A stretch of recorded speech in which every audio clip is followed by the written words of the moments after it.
Please get your Bibles and turn with me to the book of Matthew chapter 19.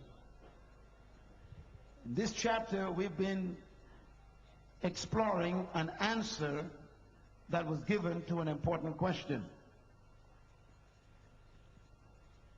1 out of every 3 marriages in this country will end in divorce, based on the statistics that we have. In the United States, it is said that 1 out of every 2 marriages will end in divorce. That means the chances of a person staying together is 50%. That means for every 5 people that go before the altar, 5 of them will end in tragedy called divorce. I've done a very extensive research, and also I've done a lot of teaching in the area of divorce and marriage. One of our best-selling books addresses the subject. The book is entitled Single, Married, Separated, and Life After Divorce. The book has sold over 500,000 copies, and I was shocked at the success of that book because I didn't expect that so many people had so many problems. But then I began to appreciate that we were dealing with some issues that the church is very quiet about, and the government doesn't know how to stop, and the sociologists don't know how to deal with it. And that is the problems of relationship. Divorce is not only a major problem, but it was a major problem 2,000 years ago and before. Divorce is as old as the fall. Moses was the first person that we know in history to do something officially about marital disintegration. Moses developed a legislation, introduced a bill in his constitutional course of leading a nation of over 1 million people. Of course, he had to deal with these social problems, and he developed a bill that he introduced among the people to prevent people from destroying each other. And that's why he introduced the bill of divorcement. The bill of divorcement meant that a man in those days, of course, women were less likely to have more rights than they do today. A man was the one to initiate this very traumatic, horrifying experience of officially separating a union. And so in Matthew 19, we find that the Pharisees and scribes approached Jesus and asked him about his view of divorce. And Jesus answered that question, but he ignored the issue. In the sense that he really didn't deal with divorce, because based on his answer, he didn't see divorce as a problem. Jesus saw divorce as a symptom. A problem has to do with a cause. A symptom has to do with a sign. So divorce is a sign that something else is wrong. It's like a pain in the body. When there's a pain in your body, the pain is not the problem. The pain is an indication that there is a problem. In fact, your body was created by God to be such a unique machine that whenever something was wrong with your body, the neurological system, which is your nervous apparatus, will communicate to your brain that something is wrong somewhere, and the neurological impulses would send the signal of that problem to the brain. The brain would then send a signal back to that area and tell the area to emit a signal that there's a problem there. The signal that the area emits is called pain. So when you feel the pain, The pain is not the problem. The pain is your neurological system telling your whole body that something's wrong in that location. And so you can then act and pursue the problem. Divorce is that same way. The fact that there's so many problems in our families and disintegrating marriages and broken homes is not the problem. The problem is something else is wrong, and divorce is the symptom. That's why divorce is so painful. Let me say something about divorce I want you to never forget. Divorce is worse than death. Write that down, please. Divorce is worse than death, and here's why. As a matter of fact, the word divorce is from the Greek word apostasian. And apostasian is a big word, but it simply means to defect. To defect. Write that down. So to divorce a person means you have defected. Defection is used in the military when a person has committed themselves to fight for an army or a cause. When you join the army of a country or the Navy or the Marines, you have committed yourself to fight for that country. Is that right? Is that right? Now I want you to write this down. Whenever you join an army, you have committed yourself not to live, but to die. Armies are not motivated by life.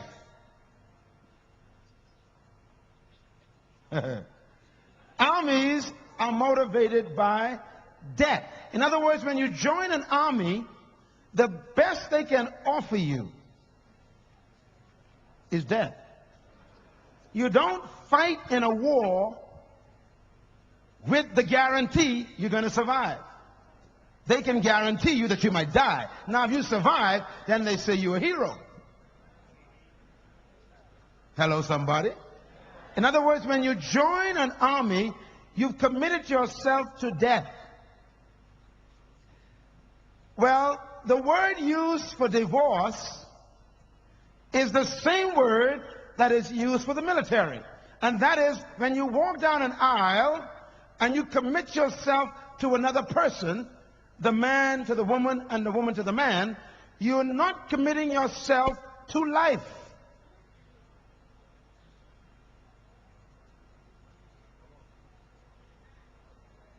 And that's why marriages don't work. Because we keep getting married for life.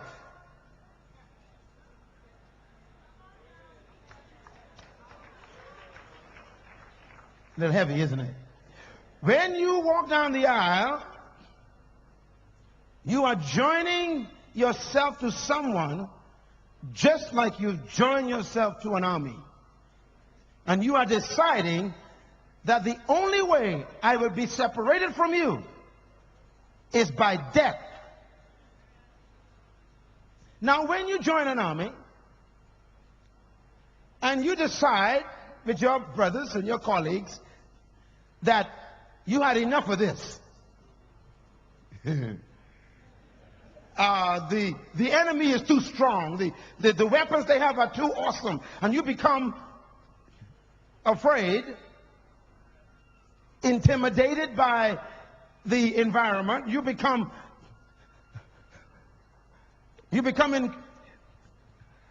so frightened by the reality that you decide to your colleagues, you say to them, I am no longer going to stay with you. I'm going to turn back. I'm going back home to be a civilian.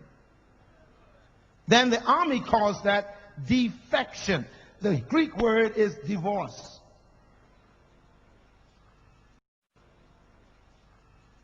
What do you do when a soldier defects? Talk to me. You don't court-martial, you kill that brother. Court-martial is formality. When someone defects, what they've done is they have turned their backs on their very own flesh. And the only thing a defector deserves in the military is death. Why? Because the only thing that's supposed to separate you from your colleague is death. So if the enemy don't do it for you, come on, understand the principle.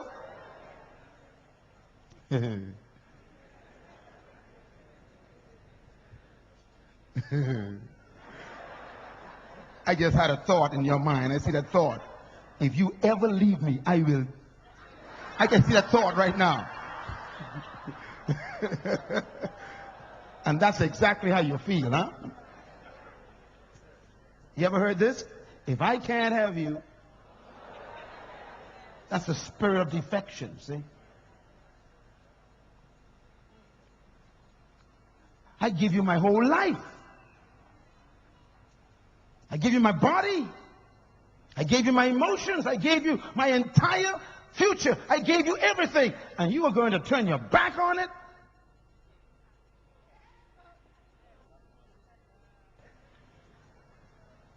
It's defection. Now, why is divorce worse than death? Here's why.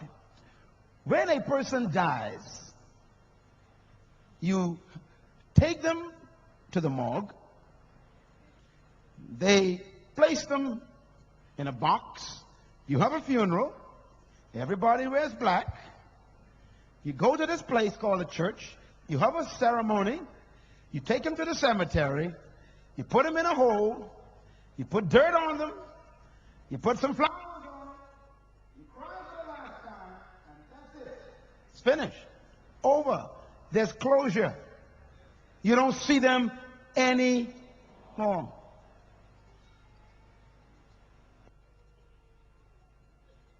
But divorce, it's worse than that. Because when you get a divorce, it's dead. The marriage is finished. You bury it. You walk away. And then you go to the food store.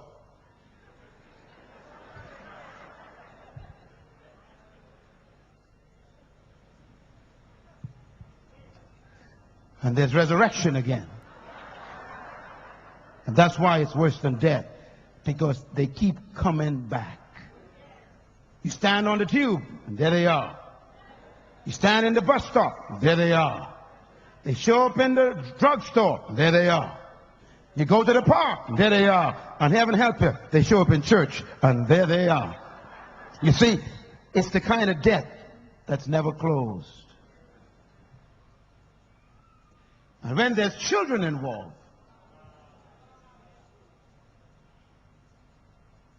that's why God says, I hate divorce. I hate it.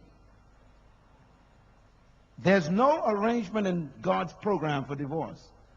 Moses wrote a bill, not God. So we find the question being asked here by Jesus, by the disciples rather, the Pharisees. They said, should a man divorce his wife for any reason? Matthew 19:3. His response, haven't you read that at the beginning it was not so? He made them male and female. For this reason should a man leave his mother and father, cleave unto his wife, and the two shall be united and become one flesh. And then he goes on to say, therefore, whatever God joins together, let no man put asunder. I think what he was saying here is that God don't join everybody together. Now this gets a little deep here. The only people that God really joins together are those who qualify in this verse. He says, in the beginning, it was not so. So the people that God joins together are the people that he identifies in this verse. He says, divorce is not your problem, he says. Your problem is who you join together. And you're not joining together who God joins together. Who did God join together? Well, he qualifies it. He says, haven't you read that at the beginning it was not so? In other words, at the beginning God made a male and a female. And that's the only two that should be joined together with a guarantee that they'll make it for life and for death.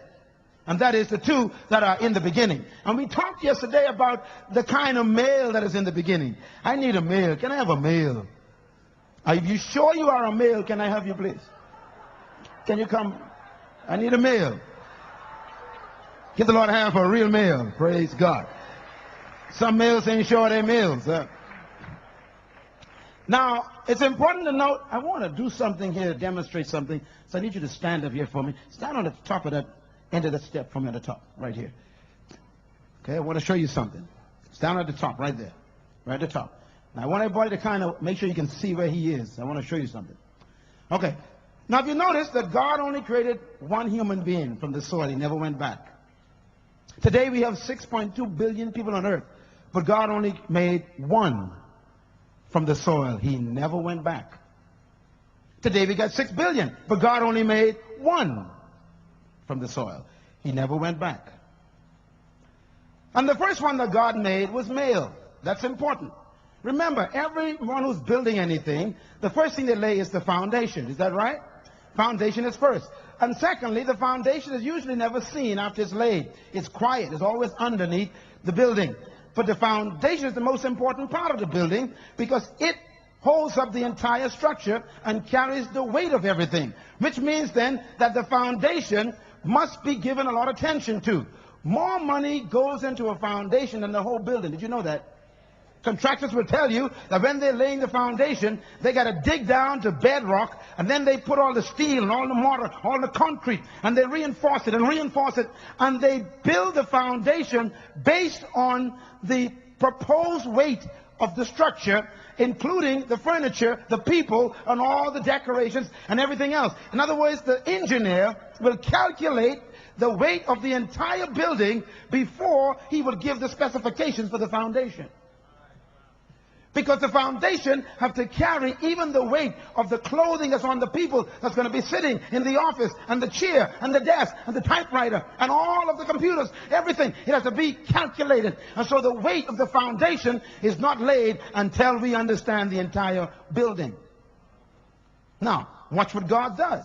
Before God began the human family, God calculated everything that it would take to carry the weight of a human family, and God's conclusion was, I'm going to construct a foundation and I'm going to call it male. So the male man was built to carry all the weight of the family. Most males are not aware of this, so they run away from responsibility. Every male in this room was designed by God to carry the entire weight of your entire family. You were built for it. If you got 10 children, you could carry that. Now let me explain why. Whatever something comes out of sustains it. Listen carefully. And that's where the word father comes from. Father means source and sustainer. The male came out of God. God created the male out of himself. That means the male source is God himself. So God is the father of the male. It gets heavy here. But the female did not come from the soil. The female came out of the male, which means that the male has become the source of the female. We learned yesterday that source is the Hebrew word Abba, which we translate what? Father. So the male is the father of the female. He is the source and the sustainer of the female. The word father means source and sustainer, which means whatever you source, you got to sustain.